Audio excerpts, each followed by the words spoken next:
कवठेमहांकाळ येथे घडलेला प्रकार हा दुर्दैवी, याच्यावर काही मंडळी राजकारण करतात। ते असे करू नये त्यासाठी मी प्रयत्न केला व आमच्यावर गुन्हा दाखल करण्याचा प्रयत्न केला।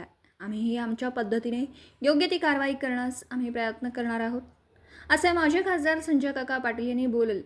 या पद्धतीचे गावागावांमध्ये तेढ निर्माण करण्याचा प्रयत्न कोणी करू नयेत असंही ते बोलत होते आणि असे राजकारण करणाऱ्या लोकांचा आम्ही निषेध करतो।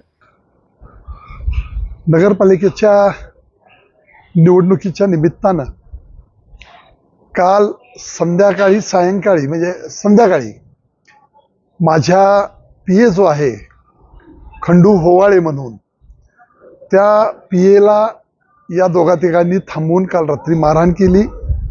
रात्रीची वेळ होती, वाद होऊ नयेत, भांडण होऊ नये म्हणून पीएनं काही रात्री कुणालाही सांगितलं नाही।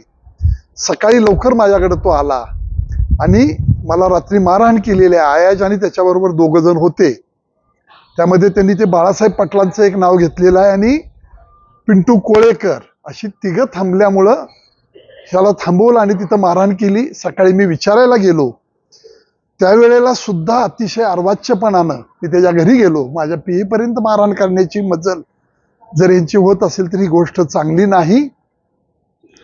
आणि तो दलित समाजाचा माझा पीए आहे, तुला काय विचारायचं असेल ते आम्हाला विचार। त्यावेळी उद्धटपणाची भाषा आली, एकेकाला ताणून मारायची आम्ही सांगितलेलं आव्हान दिलेलं आहे। पुन्हा आज सांगतो, अशा पद्धतीनं पुन्हा अरेरावीची अंगावर येण्याची भाषा ज्यावेळी झाली त्यावेळेला माझ्या बरोबर असणाऱ्या मुलानं त्यांना 2 मुस्काडीत मारलेत, ही वस्तुस्थिती आहे, नाकारत नाही। आणि रात्री हे प्रकार घडण्याचं कारण, रात्री माझ्या पीएला यांनी मारहाण केलेली आहे। आमची फिर्याद दाखल 1-2 तासात आम्ही करतोय। वाद वाढू नयेत, गावागावात तणाव वाढू नये म्हणून आम्ही त्या गोष्टी पांघरून घालायचा प्रयत्न केला, पण काही भंपक माणसांना हे राजकारण करायची इच्छा होती असं मला दिसतंय। तेव्हा आम्ही या भूमिका निश्चितपणानं आमच्या मांडून पोलीस स्टेशनला आमची फिर्याद दिली जाणार आहे। कवठेमहांकाळ येथे काल झालेल्या घडामोडी बाबतीत या ठिकाणी राजकारण किती खालच्या पातळीत करतात त्याचं मूर्तिमंत उदाहरण काल आपल्याला पाहायला मिळालं। माझे एक पीए खंडू होवाळे नावाचे दलित समाजाचे आहेत, त्यांना परवा दिवशी मारहाण झाली आणि परवा दिवशी न सांगता ते माझ्याकडे काल सकाळी घरी आले। मला ती घटना सांगितली, मला शिवीगाळ करून मारहाण केलेली आहे। मी विचारायला गेलो, माझ्यासोबत 2च कार्यकर्ते होते माझे सहकारी। मी विचारायला गेल्यानंतर पुन्हा त्यांनी तीच भाषा वापरली, दिवस संपलेले आहेत, रोहित पाटील आमदार होऊन मंत्री होणार आहेत, एकेकाला ताणून मारीन, अशा पद्धतीची भाषा वापरली। माझ्यासोबतच्या असणाऱ्या सहकार्यानं त्यांना 2 थप्पड मारल्या। त्यावर पुन्हा मी ही सोडवासोडवी केल्यानंतर त्यांनी माफी मागितली, दिलगिरी व्यक्त केली आणि आम्ही तिथून निघून आलो, हा विषय संपला म्हणून सांगितलं।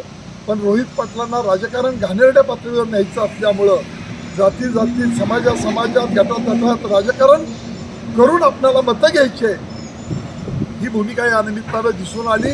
पुन्हा त्यांना घेऊन गेले, 5-50 लोक 100 लोक बरोबर बोलवली, तासगावातली कवठेमहांकाळमधली लोकसुद्धा गोळा होईनात लवकर।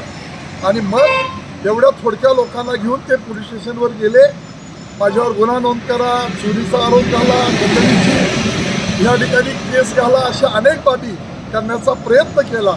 पण ह्या गोष्टीमध्ये तथ्य नसल्यामुळं पोलिसांनी जी कलमं कायद्यानुसार बसत नाही तरी सुद्धा यांच्या प्रेशरनं बसवण्याचा त्या ठिकाणी बसवली।